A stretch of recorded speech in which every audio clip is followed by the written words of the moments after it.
All right, here we go. Episode number 13, Wings Up Weekly, Tennessee Tech Athletics video podcast.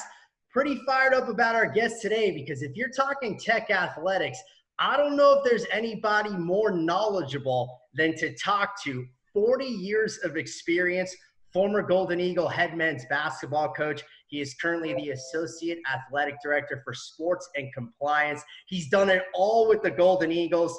He is Coach Frank Harrell. Coach, how are you today? Great to see you. Dylan, I'm doing great. And I'm going to explain if I look at you on my screen, it looks like my head's raised. I can look at the camera, and this is good. So right there, I'm looking at you, and that's just hard for me not to look people in the eye. Well, that's but I'm going to try to do this. We got to do things right. Hey, well, if anyone can make the adjustment like mid-game, I believe in you, Coach. So I think it's going to go A-okay today. Thank you very much, Dylan.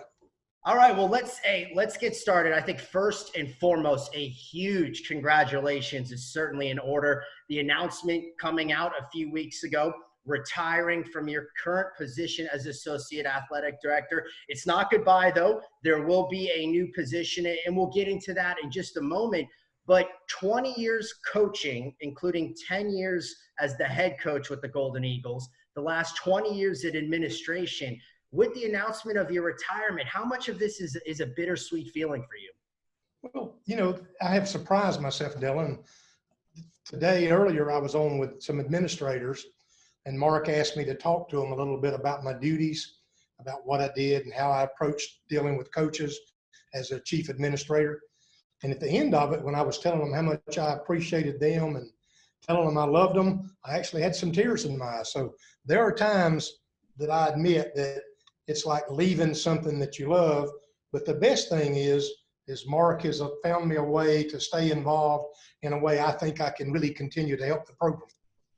Yeah, absolutely. And that position is special assistant to the athletic director. There was a fantastic article on ttsports.com a few weeks ago when the announcement happened, written by Thomas Cohern. Encourage everybody to take a look at that. One of the things that Mark Wilson said in that article was about your institutional experience and your leadership and how vital is that.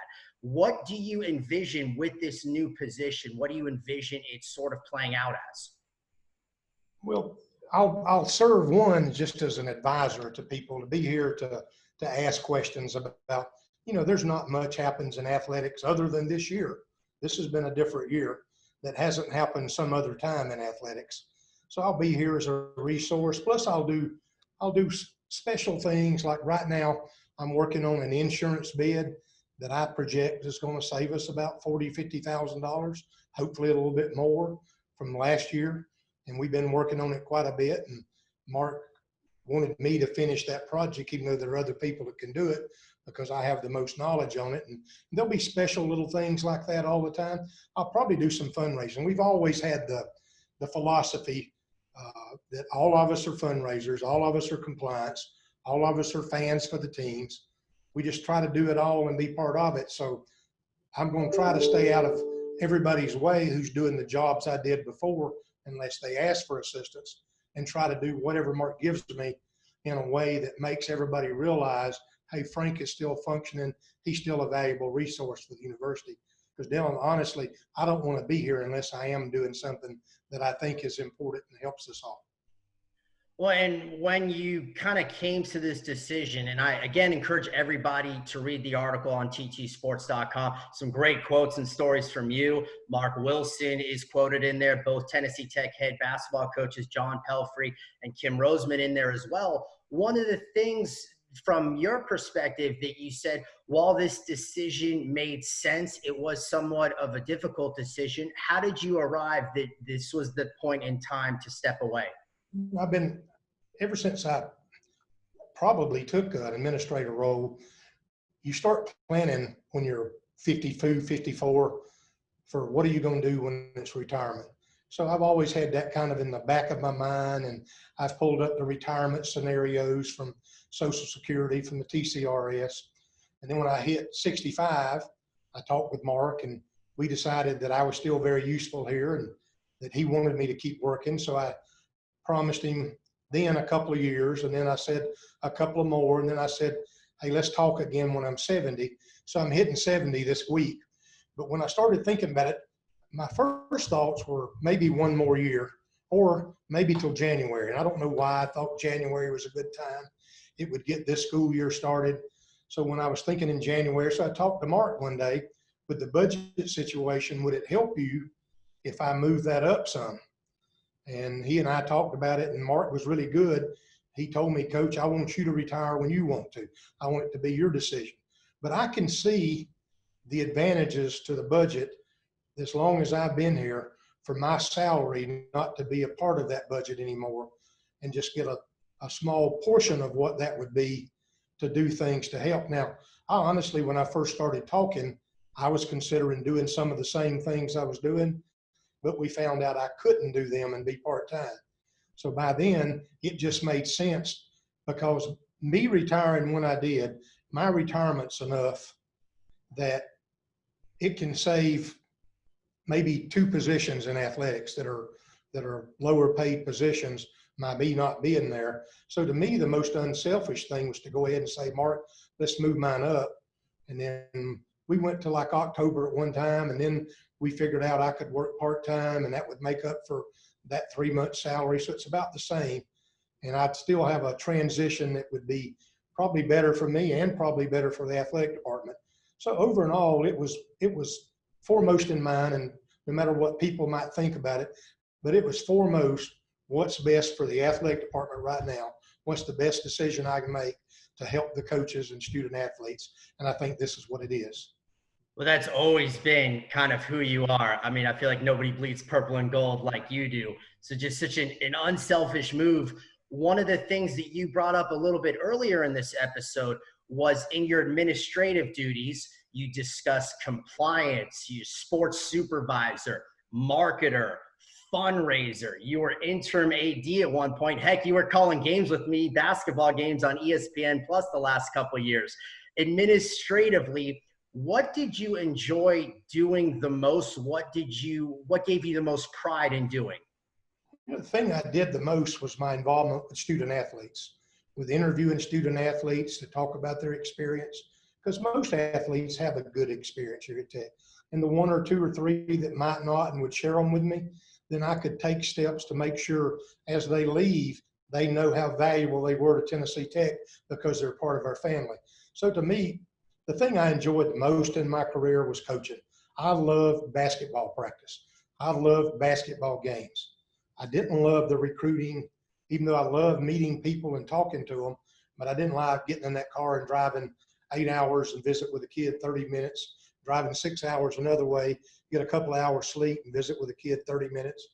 Plus, when you recruit guys, I got a thing still in my file called steak to hamburger. When I was recruiting them, we ate steak. When I was recruiting them, I loved everything about them and their game, and I saw all the good things they could do. When I started coaching them, I started seeing the things they couldn't do. So we call it, now we're eating hamburger. Now I'm going to coach you. I've recruited you. Now I'm going to coach you. I'm going to make you a better player. I hope I'm going to make you a better person. So nothing thrilled me more than coaching. I considered myself a teacher all my life, to teach the skills of basketball and to teach the overall scheme of basketball. And it's more than just the X and O's. It's teaching the unselfishness, teaching the team aspect of it. And then I kind of tried to have that same approach as an administrator for the head coaches. I looked at them as my team, and I tried to treat them as I did my team by trying to educate them, by trying to motivate them, by trying to do all of that, because it's all for the good of the team. And that I kind of pride myself on that. And you know yourself, Devin, when we do the broadcast, you'd have to kick me under the table sometimes because I started coaching the players on the floor. Well, you're Coach Harrell. Basketball is in your blood. You're a coach through and through. I'm so happy that you started to bring that up, because this is the part of the episode that I'm really looking forward to, is to hear some of these basketball stories, to hear some of these coaching stories. I think we should go to the roots from college coaching. You were a graduate student and then an assistant coach at the University of Tennessee under head coach Ray Mears. while you were there, it was such a historical time with the Vols because that was when Ernie Grunfeld was there, the great Bernard King. ESPN made a 30 for 30 documentary, Bernie and Ernie. You were in the mix during then. What was it like to be at UT and coaching during that time? You know, I had been a high school coach for 3 years, and I was fortunate. I got a head job right out of college. My very first year, I was a head basketball coach on a AA high school program down in Waycross, Georgia at Ware County High School. So I learned on the go. And then I got an opportunity to go to Tennessee as a grad assistant. And I tell young people who want to be in administration, the old school way of doing it's what I did. I knew I had that 1 year. I couldn't afford but 1 year as a GA. And I was lucky my wife at the time agreed to move, and she got a job working, and we went from a nice 3-bedroom house to a married student apartment on campus to get by. And I tell people, Coach Mears was an early morning person. You could set your clock by him. He was going to walk in his office at 6 o'clock. So he knew how long it took him to park and how long it took him to walk, but he walked in his door at 6.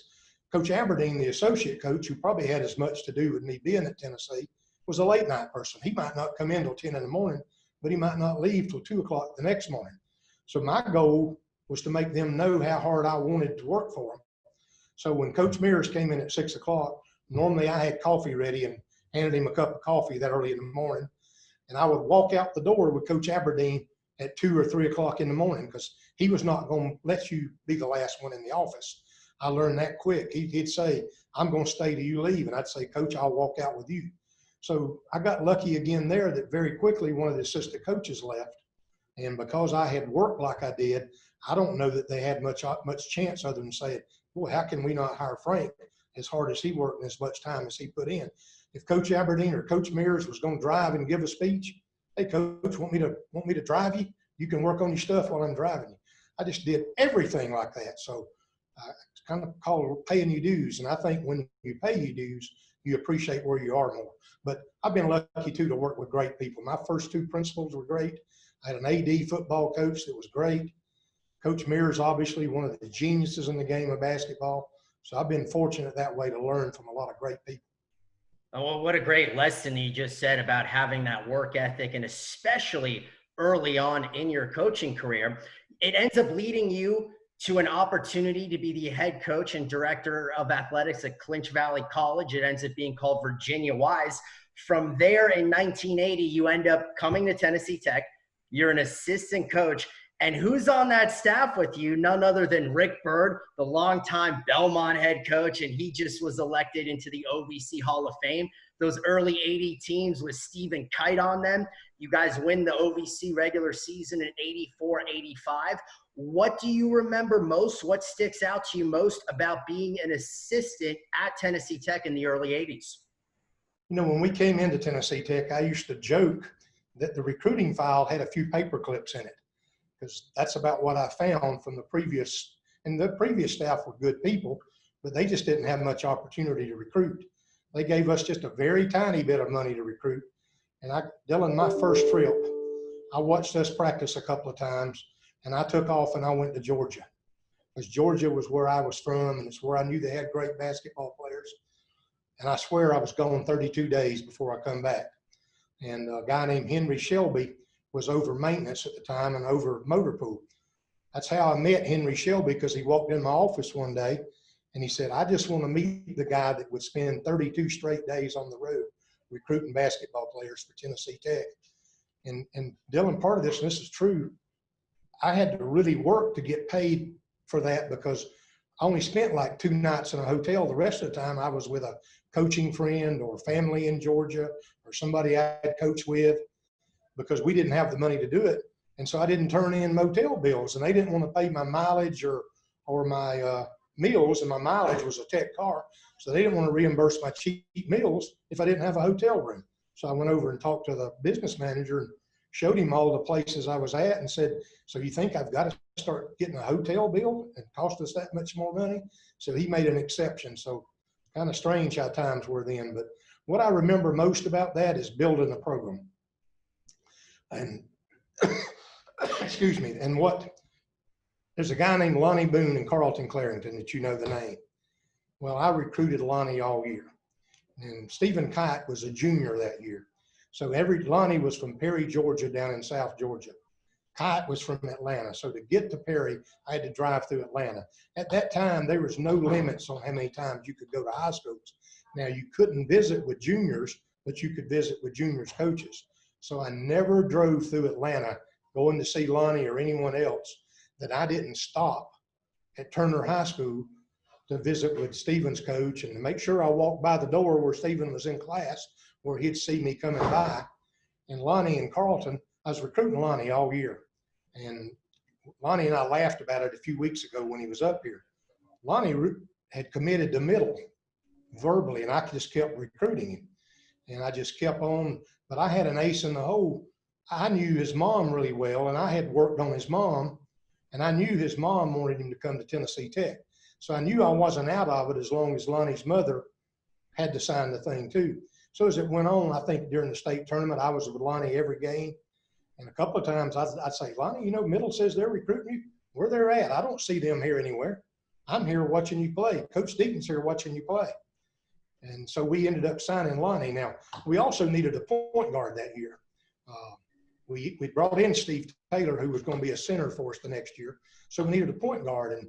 And somehow we didn't get in on a good point guard early. So while I was out, I was looking for a point guard. Carlton Clarington played small forward for his high school team. But luckily, I got to see them in some really great high-pressure games. And guess who brought the ball down the court against the other team's great defensive guards? It was Carlton. So I kept telling him, this kid can play point guard. So then in the end, we got Carlton to come, and he ended up starting for us as a point guard as a freshman.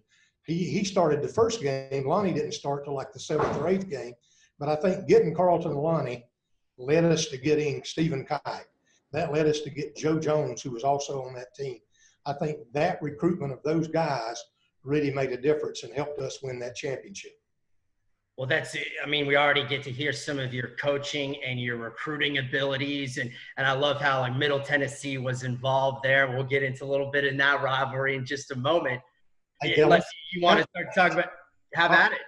My high school coach was Stan Simpson, who was the head coach at Middle, that tried to get me to go be an assistant at Middle the year I come to Tech. But I didn't. I thought if I went to Middle with Coach Simpson, he would always see me as Frankie, his player, where I knew Coach Deaton saw me as a colleague. So I thought it was better professionally for me to come here.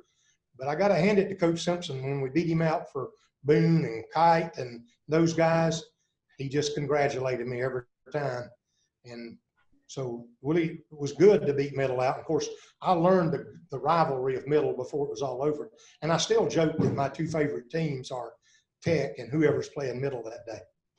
You got to love it. And I love we're already hearing a little bit about that rivalry. Coach, take us to December 10th, 1988. We discussed you as an assistant. You're in Honolulu, Hawaii. Your team, the Golden Eagles, they just played the University of Hawaii the night before. That morning, how does this all begin? You get a phone call? Tell us the story. Yeah, and this goes back just a little bit earlier. When we lost Kite and those guys, we didn't really recruit till they were gone. We should have been bringing players in, but we had a bunch of juniors behind some of those. So that for 2 years there, we lost the whole team. So we brought in a bunch of freshmen. Well, freshmen, when you got 5 of them, they're going to be freshmen. So that team wasn't really good as freshmen. And that team never hit it off with Coach Deaton because he was aggravated that they were playing like freshmen. And we never – so we started out that year. This is like their 3rd year here. And we started out at the University of Tennessee. And the University of Tennessee beat us so bad. DeVoe took it easy on us, but they still beat us about 30. And then we go to California, and they beat us bad. And then we go to Hawaii, and they beat us bad. Now, there was times with that team that Coach Deaton would take the starters out. Okay, a lot of coaches do that. But he wouldn't put them back. He just let them – we went up to Tennessee. After the first 7 or 8 minutes, we took the starters out. At halftime, you know, we got behind like 10-2, but a lot of times you do that against better teams. So we took the starters out, and at halftime, they're still out. So the second half, we started the starters. They come back out. So obviously the players didn't like it, and coach tried to explain it to them, but I don't know that he did a great job. We go to California, we get beat bad. We go to Hawaii, we get behind in the first 2 minutes. He took the starters out, didn't say another word. We didn't go in at halftime. We played the whole second half with those same 5 guys that come off the bench, and they beat us about 40. Then after the game, we were in the locker room, and of course the kids are down, the coaches were all just standing there, and Coach Deaton says, well, what does everybody think? And finally, Kevin Woods, who was an assistant coach, said, guys, tell them what you think. And so they got up, and they didn't be anything unpolite. They just said, Coach, you didn't give us a chance tonight. You quit on us. And he said, well, I did, because you guys weren't playing very well. So we had a great talk in the locker room. I thought, this is wonderful. This is going to give us a springboard for the rest of this year.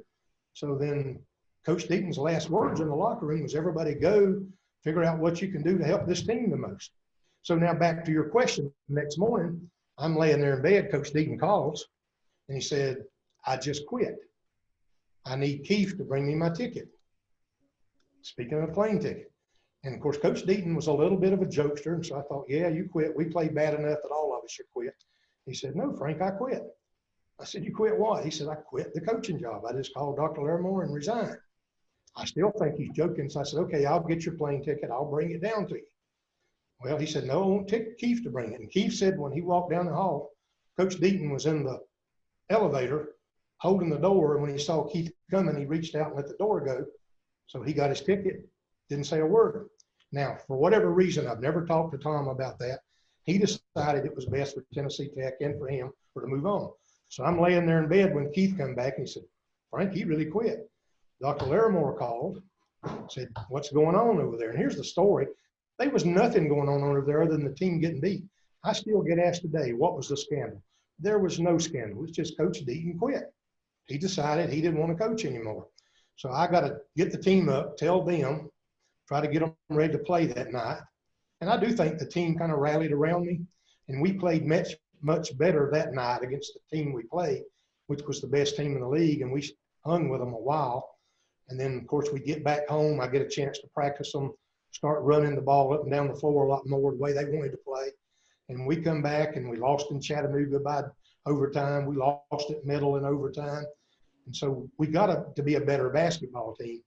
And that same team went on and won 19 games the next year. And I think we would have won the league that next year, other than Milos Bobic got injured with about 4 or 5 games to go. I thought he would be back for the tournament, and he did get back, but he wasn't full speed. And when you had Milos in, you had to play one way. When you subbed, we had a 6'4" center behind him. We had to play a different way. And I counted on Milos being back. And so we lost that first game of the tournament because they were really a good team at that time.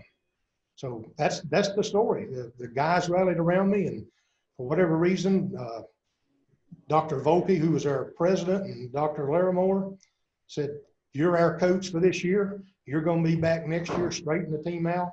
After next year, we'll make a decision. The next year, we won 19 games. So it worked out pretty good for all of us. Yeah, and what's so interesting about that, and what I'd love to hear, you're in Honolulu. You just told us the story about how you became head coach at Tennessee Tech. You have a game later that day, that team that you talked about, Boston University. And again, you're in Hawaii. What could have possibly been going through your mind that all of a sudden I'm now the head coach of a Division I team and we've got a game later today? Well, my trainer was Keith Kennedy at that time. So I took an easy way. I had Keith start answering the phone and start saying, Coach, we'll get back with you today at some point. And Dylan, I must have had 100 messages, but 20 of them were for people you had to call back, like ESPN, CBS News. It was such a story because he quit in the middle of it. But I made sure that I talked to the players. I went and we practiced together that day. We changed just a little bit around.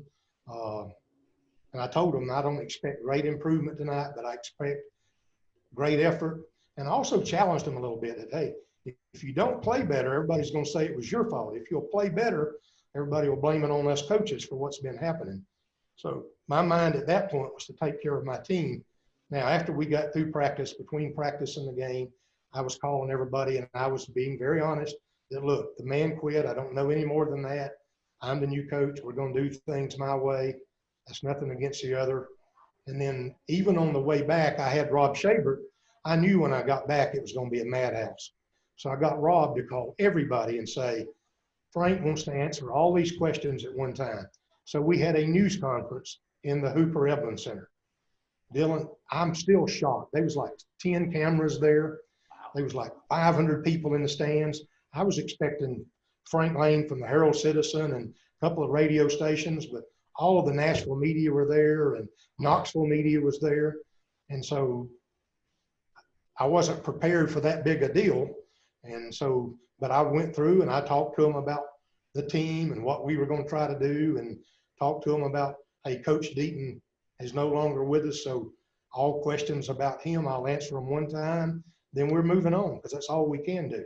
And so it was an unusual time, but somehow we all got through it. And again, I think the players really rallied around me, and they did everything I asked them. Now I had to coach a little bit different. You know, I couldn't do some of the same. I could have never taken all 5 starters out after those experiences. So I had to find different ways to motivate than we might have used before. But I was so pleased how, and I had some issues too. You know, Milos Bobic's a big guy.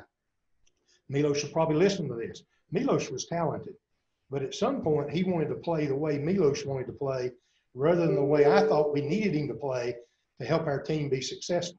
So at one point, Milos walked out of the gym and we put in the paper the next day, as good as Milos is, we're going to move on without him. The good thing was all his teammates went and talked to him, talked some sense into him. So his teammates brought him back to my office and said, Coach, can we let Milos comes back? He's going to let you coach him. So Milos and I talked a long time, and man, Milos, you talking about playing hard the rest of the year. And that got him drafted, and that got him to a good long career because he did work on the things we wanted to work on. And I'm so proud of the person that Milos has become, and so proud of the career he had, because it could have gone downhill with me wanting him to play the way I play. Well, and that's how the whole you being head coach began. And you mentioned the name Milos Bobic. We'll get into some of the other great players, so many of them that you coach. What I'd like to hear about, maybe a game or a trip that sticks out to you. Your team beat Power 5 teams like Tennessee, Northwestern, Vanderbilt, Auburn. You beat some nationally ranked top 25 teams, Southern Miss, Western Kentucky. So many different trips too, all over the country. Were there any games or trips in particular that stand out to you? You know, this is kind of a long story, which is always with me, right? But the game that I enjoyed the most was when we finally beat Murray State, because they had beat us like 10 straight times. And if we could have beaten Murray a couple of times in there, we would have won a championship. But Murray wasn't losing to many people. And then we finally beat them at home. So, boy, that one meant a lot to me because it was Murray. The game that means the most to our fans is beating Tennessee in Knoxville and beating Vanderbilt at Vanderbilt because they're both close here.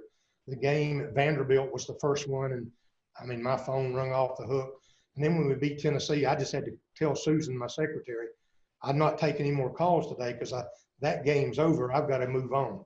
And then I would see people out in town. But that's the one that means the most of them. The 2 games probably that we played the best we've ever played is we played Southern Mississippi here when they had Weatherspoon, had a great guard. They were ranked like 16th in the country. They had just beaten Alabama right before they come in here.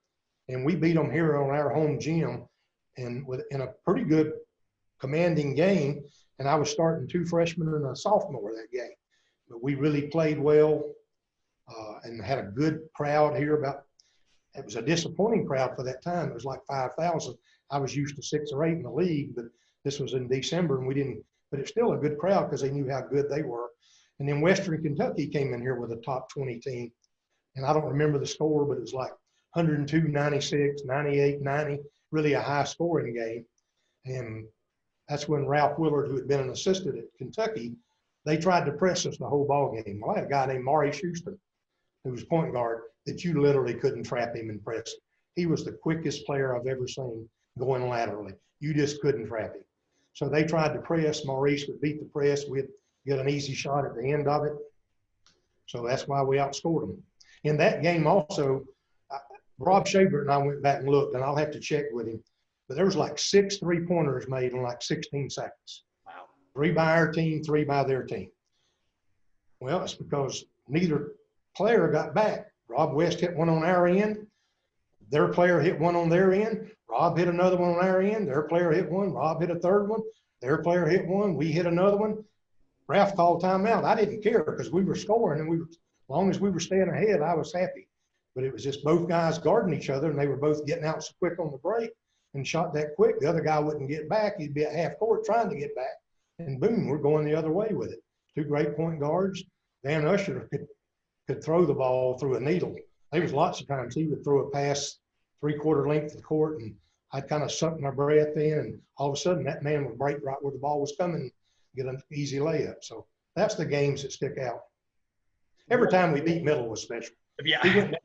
We went down there one time when we had one of the second fight, and that's the second year I was a coach. That's when the team won 19. Well, the day before our game, Bruce Stewart was their coach. He put in the paper that they were struggling a little bit. They weren't the typical Middle team, but they were still good. And he put in the paper, I'm glad Tech's coming in because we always beat Middle or beat Tech. I'm glad Tech's coming in because we always beat Tech's, what he put in the paper. So I took that article, and then my pregame speech was Bruce Stewart in the paper yesterday says, I'm glad Tech's coming in. They always beat Tech. Well, that was my pregame speech. And then we ended up having a fight. Milos and Earl got kicked out early. That game's on YouTube, by the way. Just put in Tech MTSU fight, and it comes up. Mainly in Murfreesboro? Murfreesboro. We won 100-75. And what I remember about the game was there was no Middle fans left when the game was over. And Tech had about 2,500 in that end zone, all just standing up and cheering. And all the Middle fans had left. And I love some people that happen to be Middle graduates. I'm friends with a bunch of them, but I sure enjoyed that game. You just brought it up, and we've talked about it a few times. Middle Tennessee hasn't been in the OVC now for 20 years, yet that rivalry, you hear so much about it here in Cookeville, and I feel like you just got into it. There's nobody better to talk about the rivalry than you with some of the fights that happened and being the head coach. What was that rivalry like, and what was it like to coach those games? It was intense for 2 mid-major schools, and nothing we did when we came. We made it a rival because we started beating them. That makes it a better rival when both teams are splitting the games. But I'm telling you, it was intense. The first year I was here, Middle Tennessee football was like 0-10, and we were maybe 1-9. It could have been reversed. So we played the football game at Tucker Stadium, the last game of the year. That's my first experience playing Middle was football. And a plane flew over and dropped out 10,000 little 1-inch strips of paper that said, "Go to hell, Tech" on them. And they just floated off the field. And it was a packed house, full on both sides, with teams being that bad. It was just packed. So I could see there was a rivalry because football, they came, it was just a huge, huge game.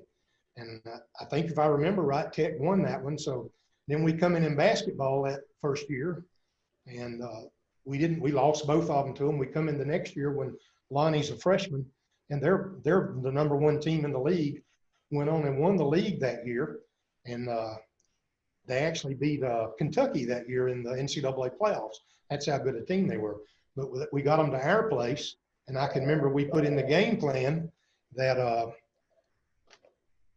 we think they're too simple. So we're going to change defenses every time there's a TV timeout. So we started off man at the 4-minute timeout. We went to a 2-1-2.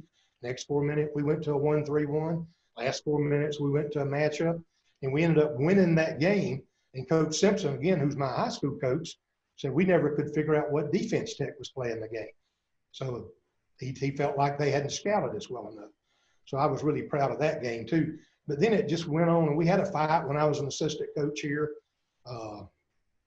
And it's middle of that year, and there was whatever their student newspaper is at Middle this past year did a huge article on it. And the rivalry was intense, but I didn't expect the fight. But it happened, and it just luckily it wasn't on TV. It went all the way up in the hallway, and it just, you know, and then when we go down the middle, well, it's packed down there, just that kind of rival. And then middle had their way with us. They'd beaten us about 8 straight times when I finally beat them in Murfreesboro in that fight game down there. And I didn't expect the fight there. I expected it to be intense. I expected the fans to be in it. But when it started, you could see on YouTube, Middle's players just come off that bench. And then I was told by one of their players that I trust that Bruce told them they had to fight that game. I don't think he meant fight physically. I think he meant fight and compete against us. So they took it literally. And then, boy, it was ugly. It was vicious. And I think what hurt us that year more than anything was after that game, we had some players suspended. We played the games and we won with our players suspended. Well, the next 2 games we lost, which ended up costing us the championship. And I wasn't smart enough as a coach to realize all of a sudden our chemistry's not there. I've got 3 starters out and I've got 3 guys off the bench playing and they win. So now I go back to playing my starters and those 3 guys are back on the bench. It took us 4 or 5 games to get our chemistry back, to get everybody where they understood everybody's got their role to play. And we've got to quit worrying about who started when the fight was going on. Well, I mean, some great stories there, and obviously the fight and Middle Tennessee. One of the things when you think of Tennessee Tech, Middle Tennessee, and basketball is I think a lot of people think of the blizzard and dropping, thousands of pieces of toilet paper. Got a 1989-90 media guy. This is your first full year as a head coach. This is a picture of the blizzard, and there's other pictures that we'll have, and hopefully we can pipe into this post-production. Not only that, I've got to show you this picture, Coach, in this media guide, because here's a great picture of the blizzard. This is you as the coach in the middle of the blizzard right there going on. Your first full season as the head coach. This is an incredible picture. Coach, tell us about the blizzard, how it started and all that. You know, the Kentucky or the middle football game I told you about where the papers were dropped down. Well, we went down there to play them in basketball that year. Well, some of our cheerleaders had somehow got them up on their roof. So when we scored our first basket, all these toilet paper come down. It wasn't but probably 200 or 300 of them. And written on them was "Go to hell, Mitsu." You know, and of course the officials are fussing at Middle, and Middle's saying, hey, that has to be Tech people. But they swept them off and we played the game. And Middle made such a big deal out of Tech students throwing those toilet paper on their floor. Buddy, it wasn't even the next Middle game. The next home game we played in the league, when we scored our first basket, out of the stands come all this. At that time, the toilet paper was in squares. That's why they were called Tech squares. It was the old thing where you put the squares of toilet paper and you pull one sheet at a time out. Well, we got a bunch of engineering students. They're smart. They would tie a string to that, tie it to something by their seat. They'd throw it out there. And when it get near the scoreboard, it would just explode. And all that paper would just come down like it was a blizzard, like a snow is what it looked like. And so we started having them every game, and it just built on the excitement. Now, when we played Middle and when we played University of Tennessee in Knoxville, and one year when we played Austin Peay, I remember the Tennessee game when they swept it off the floor. It took like 20 minutes to stop it. When they swept it off the floor, all the way down to the tunnel exit was like 4 foot of toilet paper. Wow. All the way up to where you come into the court. That's how much paper was thrown. And I think even that point, the Tennessee fans knew it. Everybody knew it was going to happen. But the Middle people always thought it. We went to Middle one year, and they announced there'll be no toilet paper, there'll be no blizzard at our place. So they actually searched people coming in the door. They did. So people that had it, they took it away, they threw it away. Well, the only problem was they didn't search the cheerleaders who Awesome Eagles uniform was stuffed full of it. They didn't search our basketball teams who had it stuffed in their equipment bags with their uniforms. So once again, there was a blizzard, and boy, there was some angry Middle folks that night because we did it in spite of them. Gradually, the league started getting on to us. They started calling technicals, which I never minded. Now, for to have that kind of excitement, you can call a technical on me after our first basket. We're not going to lose possession. The other team has it. At most, they're going to get 2 free throws. So at most, if I can't make up for 2 points between now and the end of the game, but as it went on, the league, so we started, and it was expensive for Tech with all the toilet paper they were using. So finally, it was, let's do it in the big games. So we started doing it in the big games. Then it got to be, let's do it 1 game a year.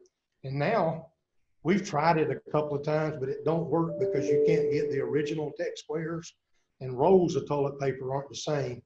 So it just, everybody keeps saying we want to have another one, but that is a huge part of Tech history. And it started with Middle dropping them little pieces of paper in that football game.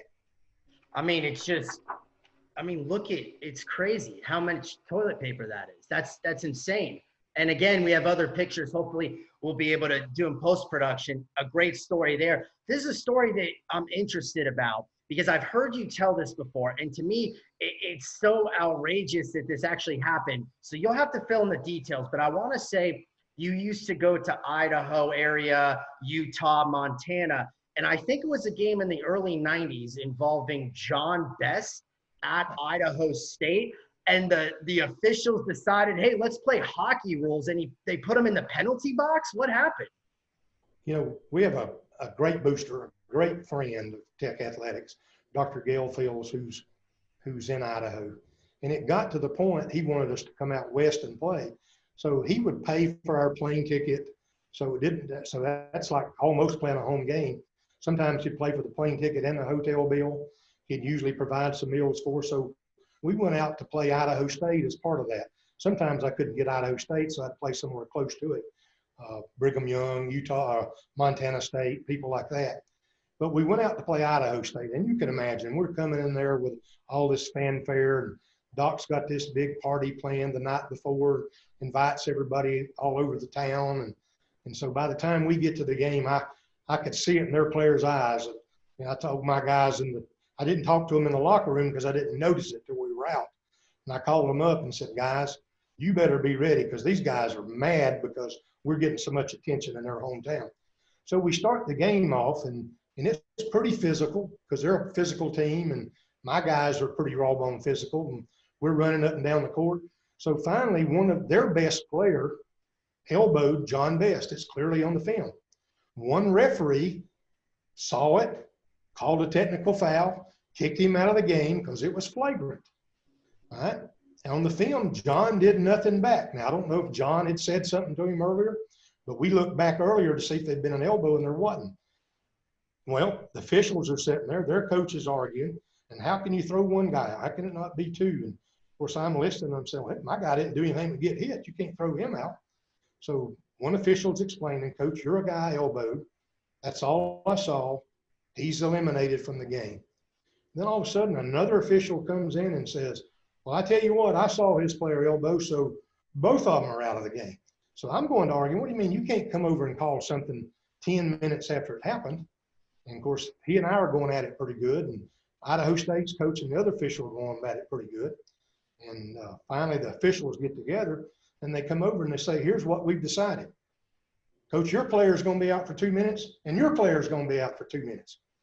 And both coaches are saying, what in the devil? You can't throw people out for 2. So they said, well, you got a choice. We'll kick them both out for the game, or we'll kick them out for 2 minutes. And we both chose the 2 minutes. The story gets kind of a little bit wilder because first thing I asked, I said, well, John got fouled because you called the foul on him. So does he need to stay in and shoot the free throw, or I need to sub? One official said, yeah, he needs to shoot the free throw, then we'll take him out. So John goes out to shoot the free throw. This official blows the horn, comes running at me. That guy's supposed to be out of the ball game. What are you doing with him still in there? And I'm pointing at his buddy, saying he told me to put him in here. So they get that straight. John comes out, and I put a guy in who was a great free throw shooter and made the free throws. So we're going up and down the court for 2 minutes. A shot goes up. We get the rebound, and as we get the rebound, the horn goes off. All right, 2 minutes are up. They didn't wait till the next dead ball. Stopped it right then. Okay, 2 guys can come back. Well, then they called a jump ball. So I'm going, what do you mean a jump ball? We had the rebound clearly in our hand. It's our possession. You don't go back to a jump ball. They finally agreed, gave us the possession. And so it went on, and unfortunately, we lost that ball game because by then we had all of that arena against us, and the officials weren't going to go against all that. Now I'm going to tell you the story even further. We go to Montana State 2 or 3 years after that. So back in those days, when the tournaments, coaches always spoke. They'd have a banquet with the team, and each coach would get up and talk about their team. And that's the Big Sky Conference. Both of them were in the same league in the Big Sky. So Dylan, when I got up to give my little speech, it's easy. Hey, I've been to the Big Sky before. In the Big Sky, that's where they do the 2-minute stuff. So I went through that whole story I just went through at the banquet. I was sitting next to the president of their university. He leaned over and says, well, you're not going to believe this, but that official is going to be calling you tomorrow night. So he sure enough, he called our ball game. And for me to say it was one-sided, another official come up to me during that game, said, Coach, I don't know what's going on. I'm trying to keep it as even as I can. And that's the truth. And because that official, back when that one official who come up with the 2 minutes was suspended for 3 games by the league. So I guess he was getting back at that. And we lost that game. And again, I just didn't think it was fair. I called the Big Sky commissioner the next day, and he had already heard about it. Montana State called and was embarrassed by it too.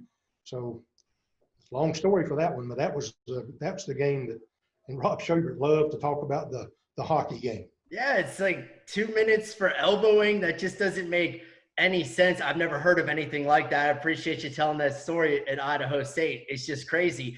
One of the players, though, that you said in that story, obviously the player in that story was John Best. We talked about Stephen Kite earlier. You brought up Lonnie Boone, Carlton Clarington, Maurice Houston, Rob West is another one, Milos Babic. I mean, Van Usher, the late, great Lorenzo Coleman. I mean, I can go on and on and on. You coach some of the most recognizable names in Tennessee Tech men's basketball history. What did that mean to you to be able to recruit these players, develop them, and then coach them? You know, you threw some great names out off the top of my head, and I know I'm leaving somebody out. I'm going to add Anthony Avery, add Greg Bibb to that list. One of the things I liked when I started thinking about retiring and Thomas come in to do that story, we kind of looked at the record book, and I was amazed how many of my players are still at the top in a lot of the categories. And I do know, and this is bragging, I don't like doing this, but when I was recruiting, I was 3 times in a row, I had the freshman of the year at Tennessee Tech as a recruiter. And at one time, Sport News listed me as one of the top 20 recruiters in the nation, which I really love because it was a guy named Leonard Hamilton was above me from Kentucky, and then a guy named Tavester Anderson at Georgia was below me. So every time I'd see those 2 guys, I'd say, let's get a picture for the 3 of us, because here I am at Tech and you guys are there. But what it meant to me, what I'm more proud of is what these guys have done since they've left Tech. When I go through there and see the success all of them have had and the kind of people they are, that's what makes you proud. And I'll say this, Dexton, I'm sorry, Dylan, it might bring a tear to my eye. I get 50 to 60 to 70 Father's Day cards, Father's Day emails, Father's Day texts from these guys. And it means the world to me. And so many of my players, when we talk, the last thing they say before we hang up is, Coach, take care of yourself. We know you love me. We love you. And I always tell them back, I love them. So bringing those players in and the success they had on the court, the success they've had off of it. And I do point out, when we have something like the Golden Eagle Scramble, a lot of my players come back and play in that scramble. When we have a Legends Night, a lot of my players come back for Legends Night. So I feel good that they feel good about their experience here at Tennessee Tech. That means they loved it here. They're proud of what they did. They buy into Tennessee Tech as their school. And nothing can mean more than that. That when a student athlete leaves here, they're proud and they love the 4 years they had. And that's what we want for every kid here, including them leaving with a degree. That's great stuff. That's what it's all about. You mentioned some of the stats. You had Earl Wise, number 1 scorer, number 3, Stephen Kite, number 4, John Best. But as you perfectly put it, it means so much more than just what they did on the court and the people that they developed into. And obviously you can see the pride that you have for the people that they turned into. So Coach, that's great stuff right there. After coaching, as we discussed earlier, from an administrative role, you spent over 20 years administratively at Tennessee Tech. If you take men's basketball out of the equation, because we just discussed that program at great length, is there a game since when you were an administrator, or a moment, or maybe something non-sports related, that sticks out to you over the last 20 years? There's so many, we've had so many coaches at Tech that have been successful. And every time a coach succeeds, I'm proud of them. So I don't know that I can say I'm prouder of this coach winning the tennis championship than I am Coach Alexander last year winning the games that he won when he was probably picked to win one game the whole time. Or Coach Roseman has built the program she's had, or Coach Worrell winning those championships that he won. I've just taken so much pride in being the sports administrator. And I always tell everybody else, including you've heard me say it to your office, guys, we wouldn't have a job if it wasn't for players and coaches. Our job is to help them and to help them win and be successful. And as soon as I became an administrator, that became my role, was to try to help them in every way I can to give us a chance to win. And administratively, probably the most proudest thing I'm at, there was a lot of things that brought in some money that I could list and say, I brought in money here because I changed how we did the interest, and I raised money from this guy, and the Golden Eagle Scramble raised this much money that I kind of helped organize and take it to a new level. But the proudest thing I am is we got a full-time athletic director that could put full-time effort. And it's not that Dr. Larimore he was a good AD and was here a long time and did a lot of good things. But we reached a stage, and I told Dr. Bell this early on when he talked to me about being interim. We don't need a program manager, even though Mark is a great manager. We needed somebody on the external side who could raise money, who could build facilities that make us have a chance. And I remember we had a NCAA certification, maybe the first year Mark was here, and we had a visiting AD that, as I was showing her the facilities, looked at me and said, man, I can't wait to go back and talk to my coaches.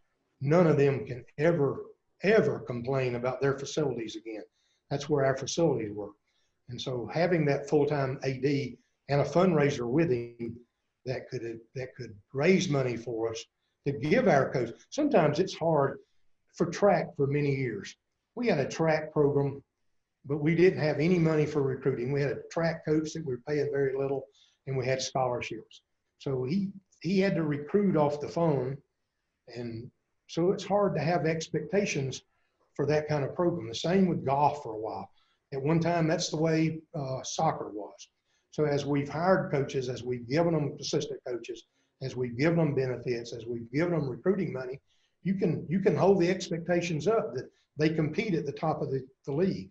And so one of my worries this year with the budget cut is I'm not sure I could look coaches in the eye and say, we're supporting you the way you have to be supported at the top of the league. I know some other schools have it. So what I've told coaches now is, you're bright, just be imaginative, find a way to do it in spite of the budget cut.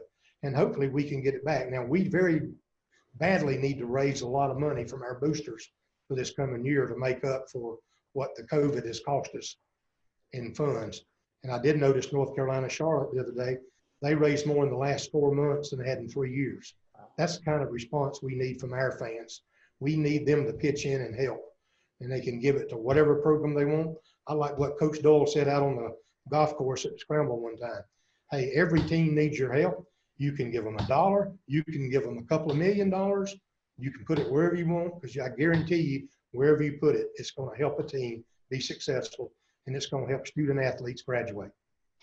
Well, I appreciate those sentiments. I appreciate a lot of the things that you just brought up about when you discuss your administrative responsibilities and helping get the full-time AD and Mark Wilson, and of course everything that he has brought to Tennessee Tech athletics.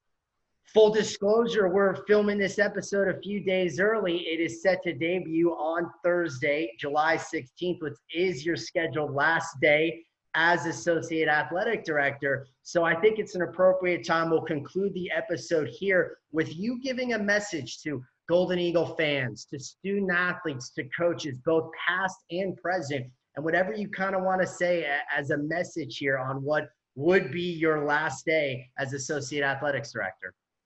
Tennessee Tech is a special place. Tennessee Tech athletics are special. Each team is special. We have our problems. We have our rocks in the road that we have to drive around. We have rocks in the ground that we try to plow. When I was helping recruit Mark Wilson, one of my fondest stories with him, and we joke about it today, is I would say, Mark, if you come to Tennessee Tech, there is so much unplowed ground here that you can just go out and plow and it's going to help your career. And he's told me more than once, you didn't tell me how many rocks were in that unplowed ground. I said, hey, we're living in Middle Tennessee. You dig under that ground, you're going to find that limestone. So, but we've moved a lot of those rocks. So that's what I tell the athletes, and I used to tell my team, these 4 years will be up before you know it. You better enjoy these 4 years, and you better make sure you get everything you can out of them. Everything you want out of the sport, everything you want out of the school, everything you want around your social life. Enjoy these 4 years, make friends, because you're going to look back. This is going to pass you so quick. And coaches, I say, hey, find a way to be successful. Make your guys understand, okay, we're not going to eat a steak today. We're going to eat a good hamburger. And enjoy that hamburger. And while you're doing it, get ready to play that next game and just play as hard as you can. Dylan, I've always tried to define winning as different than most people. I took over a high school team the year before I coached. The varsity was 0-21. The B team was 0-19. The ninth grade was 0-15. So my first season as a coach, based on what a principal advised me, a really good principal named Tony Adams, Tony said, Frank, I doubt you're going to win a game this year. So, but what you need to do is give them things they can think they've won. So tell them to start with, getting within 20 points is a win. Tell them playing until close with them half of the game is a win. So we define wins a lot of ways. And so to me, winning is not necessarily the scoreboard. Winning is a process that you put in place. And I'll go to Matt Braga, who all of us know the kind of program he had in baseball. Matt came in January, didn't know the team. First 3 years, his teams were not very good. But I guarantee you, I could see, and I talked to Matt about it, the process was in place. Each freshman class was better athletically and better fit Tennessee Tech than the freshman class he brought in the year before. I knew there was going to be success. Mark Wilson also agreed there was going to be success. There were a lot of people in this community that would call us after that third year and say, when are we going to change baseball coaches? He's had his chance. He's lost 3 years in a row. But that process is what it's all about. If you do the process right, if you do the little things right, and that's what I tell my team all the time. Coach Mears taught me one lesson. He taught me a million lessons, but one he taught me, everything affects everything. Everything you do in a game affects everything about the game. You've got to approach each game, each moment of the game as the biggest moment of the game, and that moment is going to affect the rest of that game till the next moment comes up. So that's what I would tell players and coaches. Enjoy the moment. Make sure you're the best you are in that moment. And when you have the best you have in that moment, look at the mirror and say, I was a winner. That is a great place to end here our conversation. Just great wisdom, great advice. Coach, appreciate not only joining us today, but obviously in the 7 years that I've gotten to know you, everything you've done for this department, everything you've done for me, but of course goes so much more beyond that, and your ability to help all of the programs and the staff at Tennessee Tech. So my sincerest appreciation. And again, thank you for joining us today, Coach. Dylan, I appreciate you, and I tell you all the time, and I sincerely mean it. You've got great talent. So you enjoy your moments. You make sure they're your best moments, and you go on to the next moment. Thank you for having me. Thank you so much, Coach. That's going to do it. Another episode today of Wings Up Weekly.